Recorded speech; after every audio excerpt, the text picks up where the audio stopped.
Have you ever considered the effect of a disability on a child in a social setting?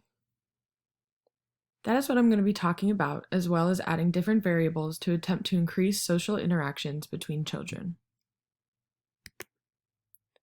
Some background on the topic is past research began with non-disabled children in a similar experiment. Those children were at risk or disadvantaged, and this research was looking into how to increase levels of social interaction.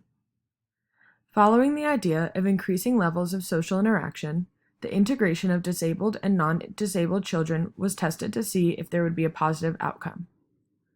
Finally, different types of toys were added to assess if that could further increase social interactions among different types of children.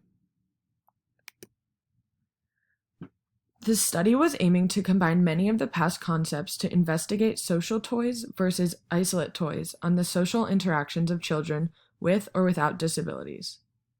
There were 3 research questions proposed. The first was, does the type of toy affect the amount of social interactions? The second was, does the type of toy and age interaction affect the amount of social interactions? Finally was, does type of toy and ability, disabled or non-disabled, affect the amount of social interactions? There were 2 different sites with children chosen based on consent or random selection. 24 children, ages 3 to 5, were studied in 2 different sites in 2 similar special education programs. In Site 1, there were 4 groups of 4 children, and in Site 2, there were 2 groups of 4 children. The conditions were held in separate play areas from the classroom. Each area had only social toys, either dolls, blocks, and trucks, or only isolate toys, Play-Doh, puzzles, books, and crayons and paper. Social toys encourage interaction with others, and isolate toys encourage no interaction with others. These toys were rotated every day within the areas. The children were told to go play, and the observer stood right outside the room while watching the children for 30 minutes. The children were observed for 7 weeks and coded by 2 observers to ensure inter-rater reliability.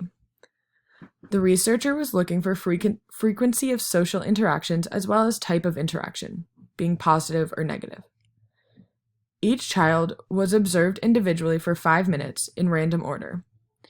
Social interactions were marked with a plus sign in a 10-second interval, while no social interaction was marked with a minus sign. They were also noted as positive or negative interactions. This interval was in place to minimize multiple interactions occurring in one time frame.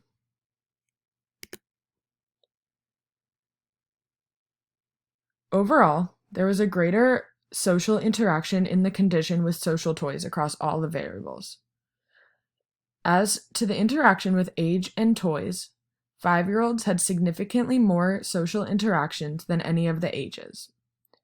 There was no significant difference between 3 and 4-year-olds, but in both conditions, they were more socially interactive in the social toy condition. As you can see in the graph, in Site 2, which only consisted of disabled children, the social toy condition, there were many more social interactions. In the second graph, disabled children showed significantly more social interactions in the social toy condition.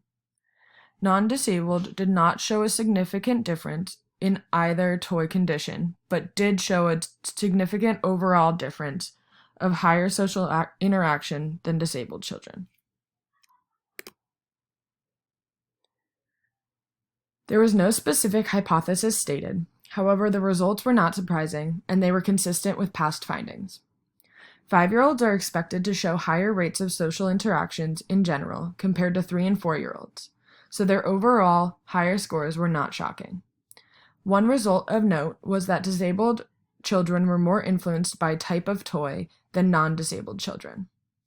Site 2 had a large significant finding of more interaction in the social toy condition, which may be a result of the site only consisting of disabled participants.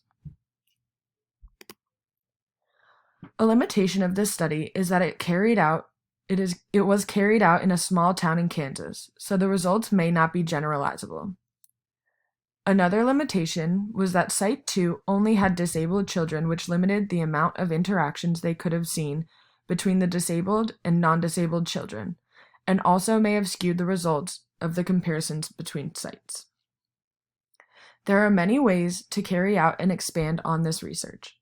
For a follow-up study, I would want to incorporate specific toys with gender to determine if the types of toys elicit different emotion based on gender stereotyping and how that differs between disabled and non-disabled children.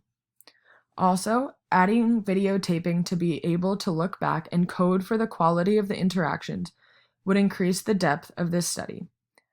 Finally, expanding the locations of the studies to increase generalizability. Thank you.